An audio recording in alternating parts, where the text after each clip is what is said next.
요나단의 죽음, 그리고 군대 장관 아브넬의 죽음을 깊이 애도하는 그런 노래를 불렀던 것이 이 다윗의 모습이었습니다.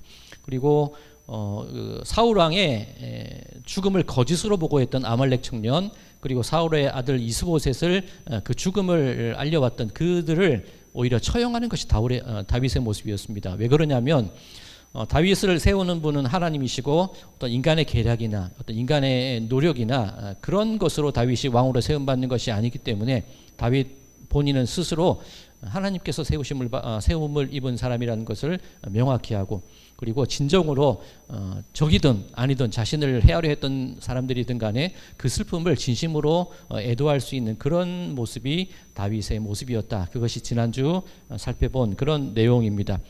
자, 이제 그 이후에 다윗이 어떻게 하느냐? 온 이스라엘의 왕으로 세움받기는 했지만 아직 예루살렘 성은 다윗의 통치 아래 있지 않았습니다. 이 여보스 사람에 의해서 점령되고 있던 요새입니다. 예루살렘 성이 언덕 위에 있던 곳이기 때문에 든든한 요새거든요. 그래서 다윗이 이제 그 여보스 성을 탈취하고 다윗성으로 이름을 바꾼 이후에 점점 그 영토를 확장해 나가게 되죠. 그 과정에서 블레셋이 또 침략을 해옵니다. 블레셋이 침략을 해온 이유가 분명한데 왜 그러냐면 다윗이 온 이스라엘의 왕이 되고 이스라엘이 정치적으로 안정되어 가고 그 영토가 점점 넓어지는 것을 그냥 보고만 있을 수는 없었을 겁니다. 그리고 이 블레셋과 여부스 사이의 관계도 있었을 것이고, 우리 몇 주 전의 말씀인데 기억나시나요? 다윗이 블레셋에 망명해 있던 기간 중에 블레셋이 이스라엘을 치러 올 때 다윗을 그저 용병으로 사용하려고 그랬죠. 그런데 그때 사람들이 반대해서 다윗을 다시 돌려보냈던 그런 일이 있습니다. 자, 그게 현실로 일어난 거잖아요. 다윗이 우리 뒤통수를 칠 거야, 블레셋 내부의 이야기였는데 실제로 이제 다윗이 온 이스라엘의 왕이 되고 영토를 확장해 나갑니다. 이 블레셋 왕의 입장에서는 뒤통수를 크게 맞은 격이 되는 겁니다. 그래서 이 블레셋이 침략을 해옵니다. 그 전쟁에서도 다윗이 이기게 되는 것이 이 사무엘하 5장까지의 내용입니다. 드디어 이제 사무엘하 오늘 본문 6장에 들어가서 이제 다윗이 하나님의 궤, 언약궤를 다시 자신의 다윗성으로 모셔올 그 계획을 세우고 있는 것이 오늘 본문의 말씀입니다. 하나님의 언약궤, 오래전에 이제 사사 시대 때 함부로 전쟁에 나갈 때 블레셋과의 전쟁에서 함부로 가져갔다가 뺏겼던 적이 있습니다. 그리고 블레셋에 잠깐 머물던 때가 있었지만 블레셋 사람들이 견디지를 못하는 거예요. 그 다곤 신전 앞에 하나님의 궤를 전리품처럼 놔뒀는데 다곤 신상이 자꾸 쓰러지는 거예요. 블레셋이 다시 궤를 돌려보냈죠. 그 베세메스로 향하는 그 암소, 그죠? 자기 새끼 송아지를 놔두고 그 수레를 끌고 베세메스로 왔던 그 암소의 이야기가 바로 그 내용입니다. 그곳에서도 약간 그 어려운 일이 있었고, 기럇 여야림이라는 곳에 이제 거의 오랫동안 방치되어 있는 것이 하나님의 언약궤입니다. 다윗이 이제 그것을 다시금 가지고 오려는 계획을 세우고 있습니다. 자, 오늘 읽은 말씀이 그런 내용입니다. 3만 명을 모으고 군사를 모으고, 이제 오늘 본문에는 바알 레유다라고 되어 있는데 바알 레유다라고 되어 있는데 기럇 여야림과 같은 지명입니다. 그곳에서 하나님의 궤를 가지고 와야 되는데 우리가 많이 들은 내용이죠. 수레에 싣고 오다가 수레가 널뛰는 바람에, 이게 수레를 끌고 가던 소들이 널뛰는 바람에 언약궤가 떨어질 뻔합니다. 그때 이 우사라는 사람이 언약궤를 붙잡게 되는데 우사가 죽임을 당해요. 하나님의 거룩한 궤를 만졌다는 이유로 죽임을 당하게 됩니다. 그런데 그 떨어질 뻔한 궤를 그냥 놔뒀어야 될까요? 부서질 수도 있고 하나님의 언약궤가 깨질 수도 있는 상황인데 우리의 생각으로는 그 궤를 붙잡는 것이 당연합니다. 그리고 가끔 설교에서 우사가 교만해서 하나님이 그를 치셨다 그렇게 말씀하시는 분도 계신데 그것은 뭐 그런 것 같지는 않습니다. 자, 그렇다면 왜 하나님께서 언약궤를 가지고 오는 그 과정에서 이 엄청난 일이 일어나게 하셨고 우사라는 한 사람을 죽이시는 일이 일어나게 되었을까? 그 과정을 통해서 오늘 하나님이 우리에게 주시는 지혜와 교훈을 한번 살펴보도록 하겠습니다. 자, 오늘 우리가 가지고 있는 사무엘하 6장에는 굉장히 그 내용이 짧게 나와 있습니다. 1절 보니까 다윗이 이스라엘에서 뽑은 무리 3만 명을 다시 모으고 그렇게 나와 있죠. 그리고 궤가 쇠 수레에 싣고 가지고 왔고요. 그리고 그 궤를 가져올 때 새로 만든 그 악기들, 잣나무로 만든 악기들로 하나님께 연주하였다. 그것이 오늘 본문의 전체의 내용입니다. 그런데 이것 가지고는 조금 내용이 부실합니다. 조금 더 자세히 살펴볼 필요가 있는데 역대상 13장 말씀을 보면 같은 내용의 말씀을 증거하고 있는데 역대상 13장에서는 하나님이 왜 그 언약궤를 몰고 오는 과정 속에서 이렇게 웃사라는 사람을 죽이게 되셨는지 그 내용이 자세히 나와 있는 것을 볼 수가 있습니다. 자, 역대상 13장 제가 구절구절을 읽어드리겠습니다. 역대상 13장 1절입니다. 다윗이 천부장과 백부장 곧 모든 지휘관과 더불어 의논하고 다윗이 이스라엘의 온 회중에게 이르되 만일 너희가 좋게 여기고 또 우리의 하나님 여호와께로 말미암았으면 우리가 이스라엘 온 땅에 남아있는 우리 형제와 또 초원이 딸린 성읍에 사는 제사장과 레위 사람에게 전령을 보내어 그들을 우리에게로 모이게 하고 우리가 우리 하나님의 궤를 우리에게로 옮겨오자. 사울 때에는 우리가 궤 앞에서 묻지 아니하였느니라 하매 뭇 백성의 눈이 이 일을 좋게 여김으로. 이것이 역대상 13장의 내용입니다. 제가 이 부분을 읽으면서 좀 강조해서 읽은 부분이 있습니다. 좀 느낌이 오셨나요? 어떤 부분을 제가 강조했죠? 우리가 제가 그 부분을 강조했습니다. 자, 오늘 가지고 있는 사무엘의 6장 말씀 보면 다윗이 이스라엘에서 3만 명을 뽑아와요. 하나님의 궤를 옮겨올 때 굉장히 많은 인원을 동원했다는 그런 이야기가 되는 겁니다. 그리고 역대상 13장에 보면 다윗이 그 하나님의 궤를 가져오는 일을 의논할 때 누구와 의논했냐면 천부장과 백부장과 지휘관과 더불어 의논을 했던 것을 볼 수가 있습니다. 자, 하나님의 궤, 하나님의 임재의 상징입니다. 굉장히 중요한 일이지요. 하나님의 임재가 다시금 다윗성으로 돌아오는 과정 속에서 다윗이 결정적인 실수를 범하게 되는데 어떤 내용이었냐면 하나님을 이용하려고 했던 것이 다윗의 모습이었던 것을 볼 수가 있습니다. 불과 얼마 전만 해도 사울왕과 요나단과 아브넬의 죽음 앞에서 진심으로 애곡하며 하나님의 뜻 가운데 자기가 세워지는 것을 깨달았던 다윗이었는데 지금 궤를 옮겨오는 과정 속에서는 다윗이 무리를 해요. 조금 조급한 모습을 보이는 것을 볼 수가 있습니다. 자, 앞서 이 사울왕과 요나단과 아브넬의 죽음에 애가를 불렀다고 말씀을 드렸는데 다윗의 진심을 드러내는 입장에서는 애가를 부르는 것으로 표현될 수 있는데 이 정치적인 역학관계 속에서는 어떻게 해석을 할 수 있냐면 자기가 왕이 되고 싶어서 자신의 대적들을 죽였다는 그 의혹에서 다윗이 벗어나는 과정입니다.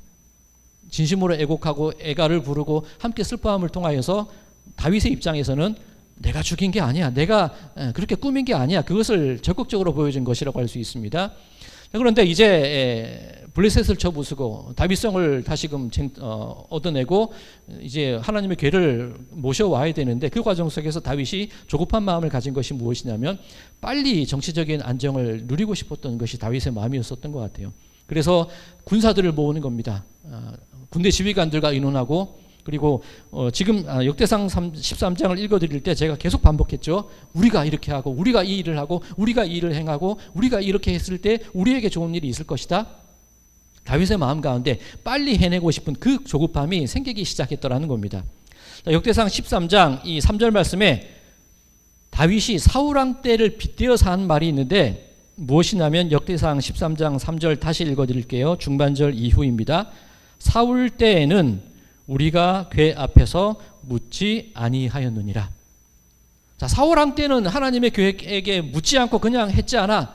지금은 달라야 돼. 말은 그렇게 하고 있는데 자, 지금 읽어드린 역대상 13장과 사무엘하 6장에서 하나님의 궤를 모셔오려는 계획 속에 다윗이 하나님께 물었다는 내용이 나와 있습니까? 전혀 나와 있지 않습니다. 자신의 군 지휘관들과 의논했다는 것, 백성들이 보기에 어떨까 그 생각했다는 것, 백성의 눈이 이 일을 좋게 여겼다는 것, 그 일만 나와 있는 것을 보게 됩니다. 즉 다윗의 마음 가운데 하나님을 이용하려는 마음이 그 속에 있었다는 거예요. 빨리 정치적으로 안정을 시켜야 되고 빨리 하나님의 궤를 모셔와야 되고 빨리 이 모든 것을 정리해야 돼. 그 조급한 마음으로 무려 3만 명이나 되는 사람을 동원해서 하나님의 궤를 옮기는 일들을 계획했던 것이 다윗의 모습이었습니다. 즉 이 하나님의 언약궤가 오는 과정에 소들이 날뛰므로 그 궤가 흔들렸다는 것, 그것은 어떻게 보면 하나님께서 당신이 다윗에 의해서 다윗성으로 이끌려가는 그 과정을 하나님이 거부하신 겁니다. 나는 이대로 가지 않겠어?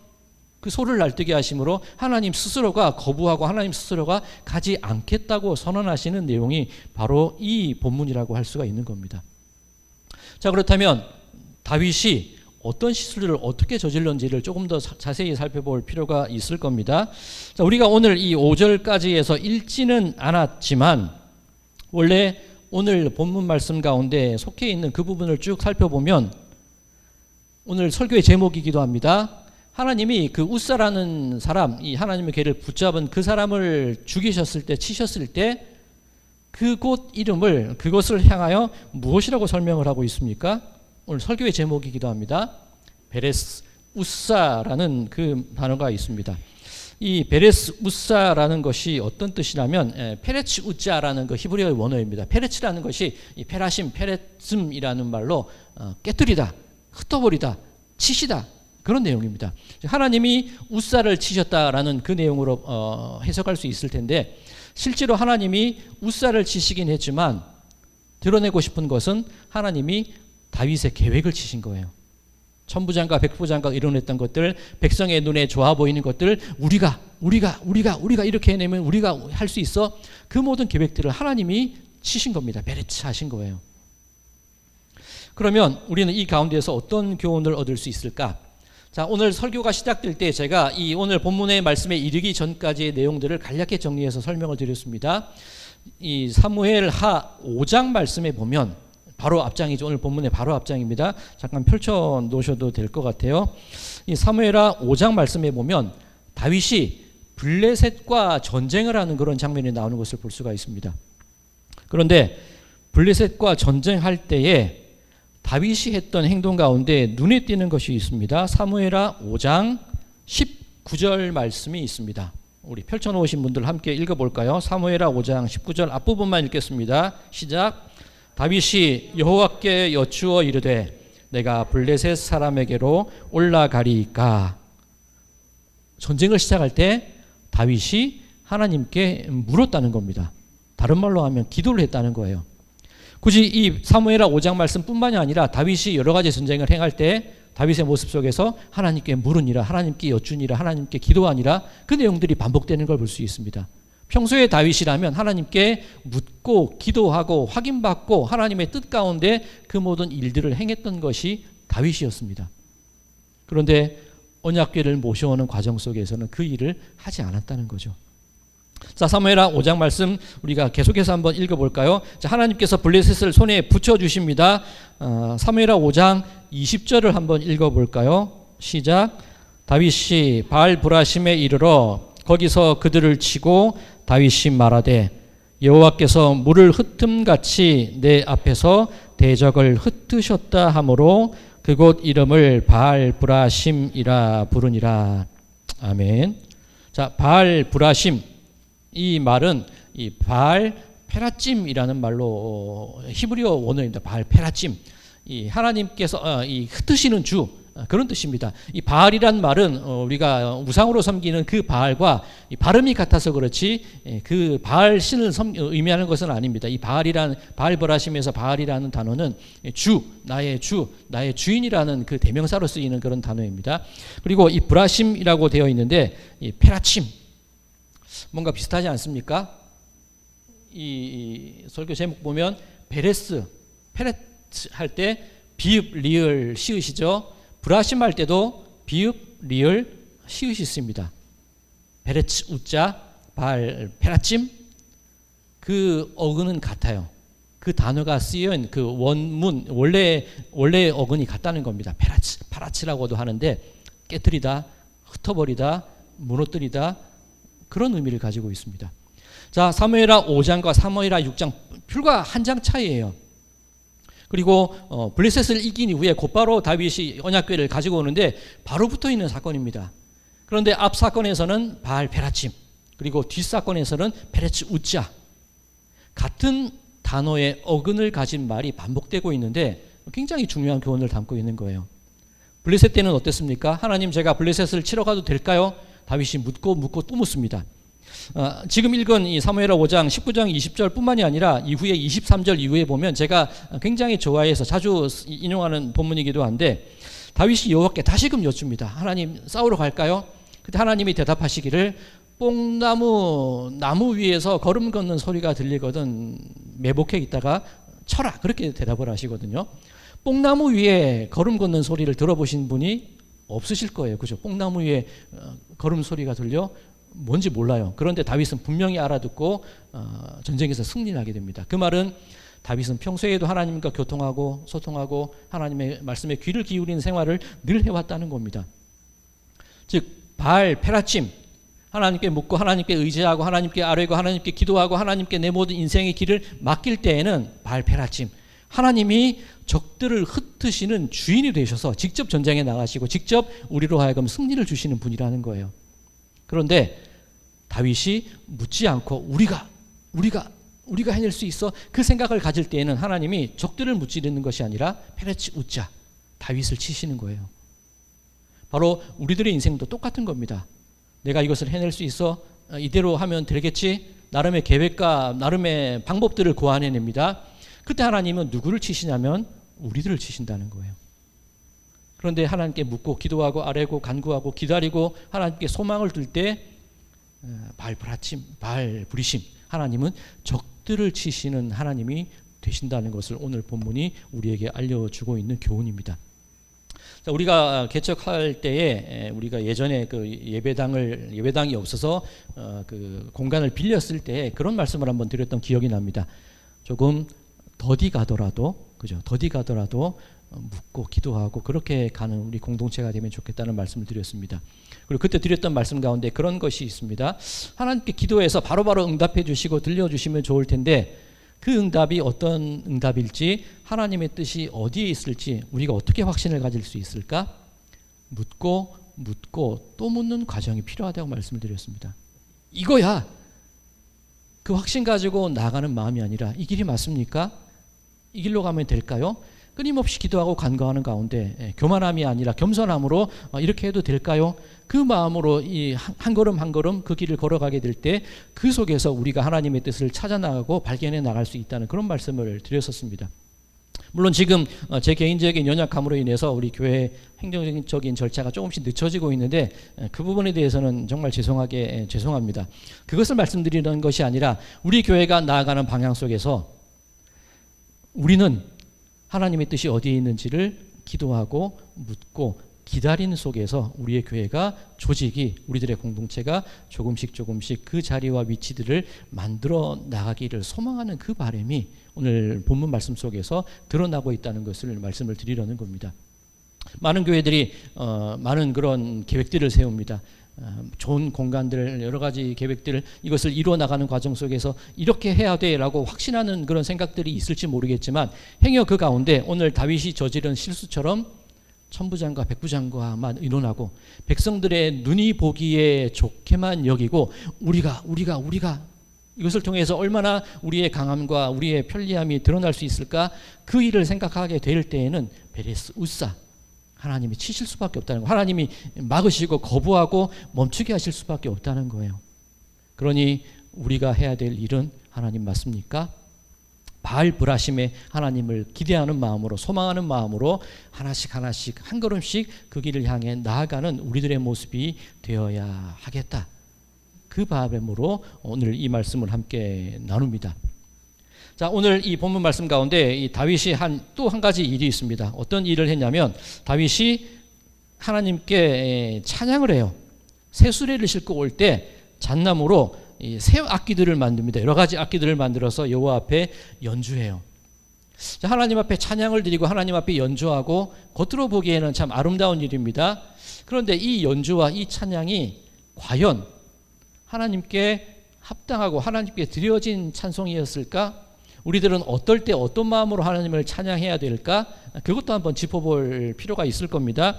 자, 오늘 우리 본문 말씀, 우리 사무엘하 말씀 말고 또 다른 본문 에베소서 1장 말씀을 한번 살펴보겠습니다.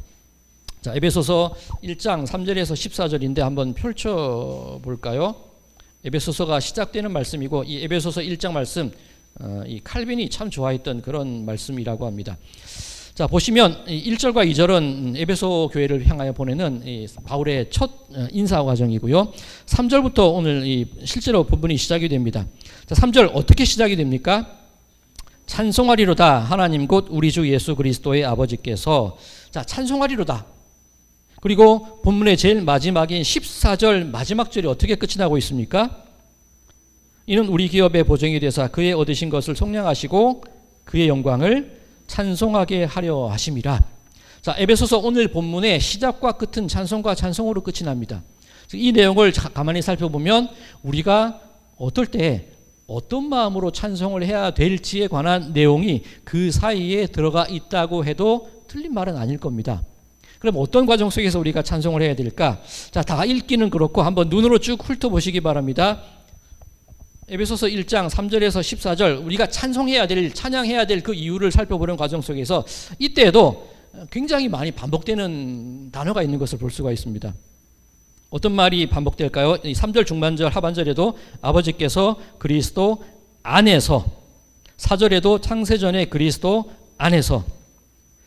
안에서라는 7절에도 우리는 그리스도 안에서, 그죠? 안에서라는 말이 굉장히 많이 반복됩니다. 그 이후에도 나와 있어요. 13절 그 안에서.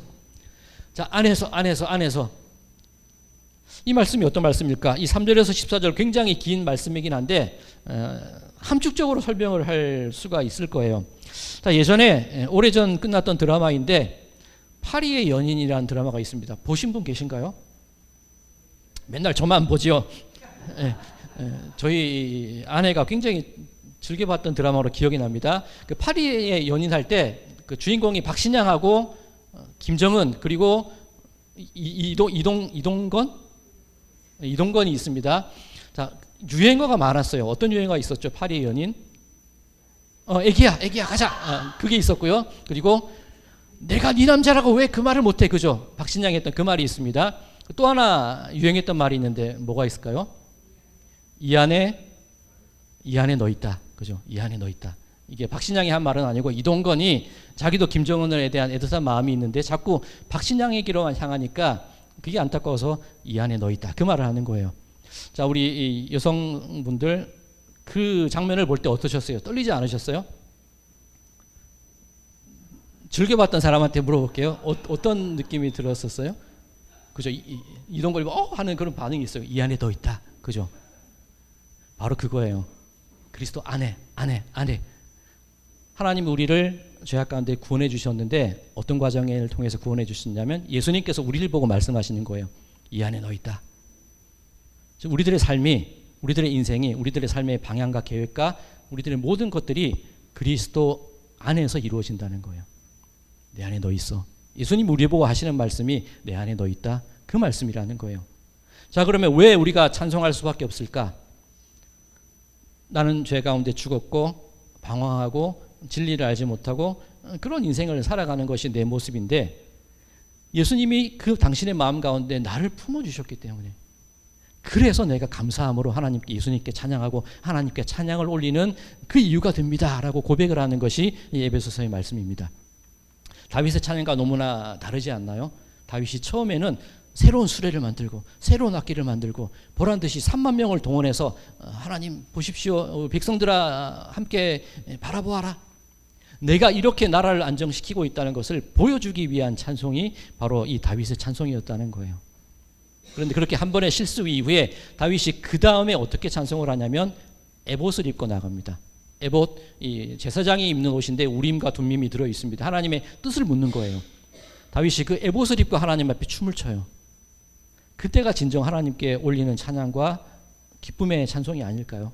하나님의 뜻이 어디에 있습니까? 과연 하나님의 뜻 안에 제가 거하고 있습니까? 하나님 안에 제가 있습니까? 그것을 묻는 마음으로 에봇을 입고 춤을 추고 하나님을 찬양할 때 그 찬양을 받으시는 분이 하나님이시라는 거예요. 그때야 비로소 하나님의 언약궤가 하나님의 임재가 다윗성으로 들어오셨던 것을 볼 수가 있습니다. 사랑하는 성도 여러분들, 여러분들이 살아가는 삶 속에서 우리들이 살아가는 모든 길 속에서 우리 교회가 나아가는 모든 방향 속에서 우리가 가져야 할 마음, 하나님 이 길이 맞습니까? 그렇게 기도하고 묻고 다시 한번 우리 마음 가운데 있는 뜻이 하나님의 뜻에 합당한지를 확인하고 알아보는 과정 속에서 나아가게 될 때 그 길이 진정 하나님이 기뻐하시는 길이고, 그 길이 진정 우리가 하나님께 올바른 찬양을 올려드리는 방법이고, 그때서야 비로소 하나님께서 우리 앞서서 나가셔서 뽕나무 위에서 그 많은 하나님의 군사가 걸어가서 대적들을 쳐부순 것처럼 하나님께서 우리를 대신하여 우리 앞에 나가셔서 우리의 모든 길들을 안전하고 승리의 길로 이끌어 주시게 될 줄로 믿습니다. 바라기는 우리들의 인생 이 베레스 우사가 아니라 바알 브라심의 마음으로 그렇게 살아감을 통하여서 여러분들의 삶 속에 예수 안에 있고 내 안에 예수가 있고 너희가 내 안에 내 말이 너희 안에 거하면 무엇이든지 원하는 대로 구하라. 그리하면 이루리라. 하나님의 응답과 나를 앞서 싸우시는 하나님의 그 능력을 의지하여서 날마다 기쁨과 소망과 찬양과 승리함 가운데 살아가시는 모든 분들의 삶이 되시기를 주님의 이름으로 간절히 축원드립니다.